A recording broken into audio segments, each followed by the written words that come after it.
Hello everyone, if you're a fan of Steven or Boogie and you just came in to dislike the video, go right ahead. No, seriously, that's fine. But since you're here, why don't you watch the video the whole way through? It's not that bad, I promise. You can keep a dislike if you want. The truth is, this video really isn't about Boogie. Okay, it clearly is, but it's not only about Boogie, it's also about you. Okay? Let's get started. What did Boogie say exactly? So Boogie's interview on the H3 podcast was something over 2 hours long, and he said a lot of things, some of which I agree with and others. If somebody's like 50 pounds overweight, they're lazy and they like food. You get to 100 pounds overweight, you're really lazy and you really like food. Right. You get to 200-300 pounds overweight, something's fucking wrong. You might have an injury maybe, or maybe you're eating to die. Yeah. And you get to 300, 400, 500 pounds overweight, that's somebody who's been molested. That's straight up. Okay. Well, I'm not here to talk about that. I'm not touching that one. What we're here to talk about is this bit. I've always believed in boiling the frog, right? Like, I've always believed, hey, we should have same-sex marriage. I love same-sex marriage. Let's do it. But the problem is, we try to get it done right now. There's going to be a huge backlash, okay? So let's try to do it in 20 years, in 10 years, and let's see if we can avoid the backlash, right? Let's just, like, slowly, methodically change minds. I've always been a big fan of slowly, methodically changing minds because I don't like it when gay people get killed. I don't like it when somebody gets murdered for being gay. So let's not rile up the fucking crazies, okay? Let's just go slow and easy. He uses this as an example to explain the problem he has with you know who. She who must not be named. The dark lady. Talking about Anita Sarkeesian. Okay.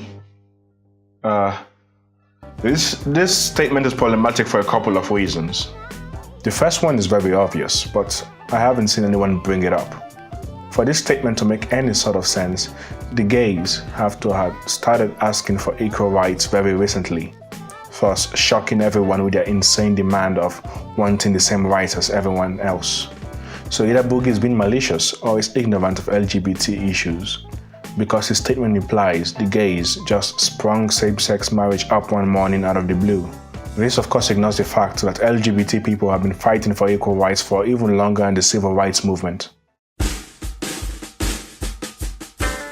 For example, Bayard Rustin, who was an advisor to Martin Luther King Jr.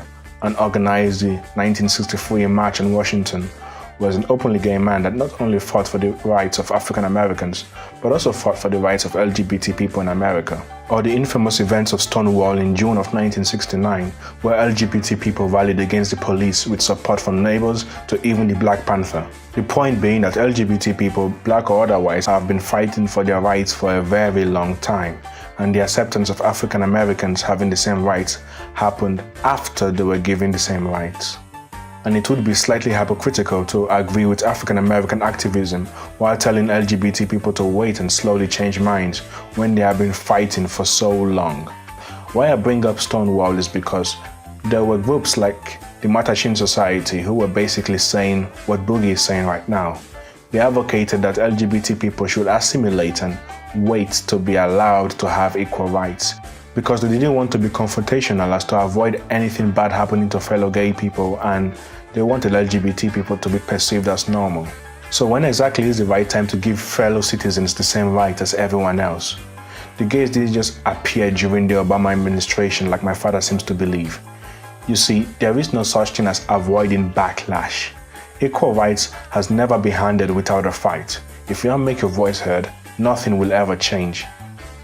Stonewall is important because today all around the world, towards the end of June, Gay Pride is celebrated to mark the achievements that stemmed from the Stonewall riots.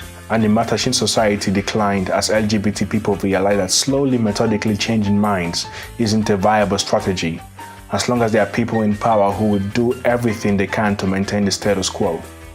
This also harkens back to the second part of Boogie's statement, where he expresses his distaste of the aggressive strategies applied by you know who.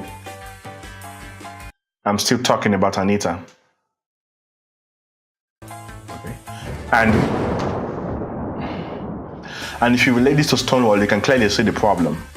Feminists have always been pointing out issues with how women are depicted in video games since video games were a thing.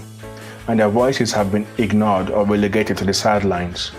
And say what you want about Anita, but what you call her aggressive strategy is working. Want to know why? If Anita had just done what you want, you wouldn't be talking about her or her ideas right now.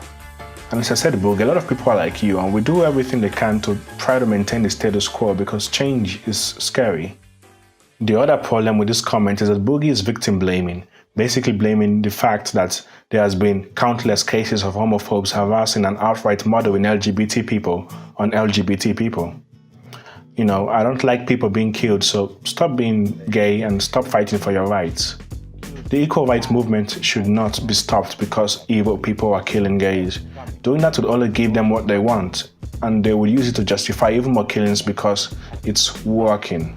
Again, this comment has been used multiple times in the past by people both for and against civil rights.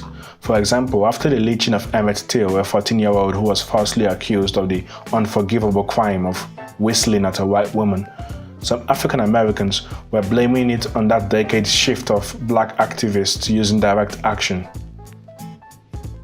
Excuse me, looking at Emmett's photograph always fills me with sadness.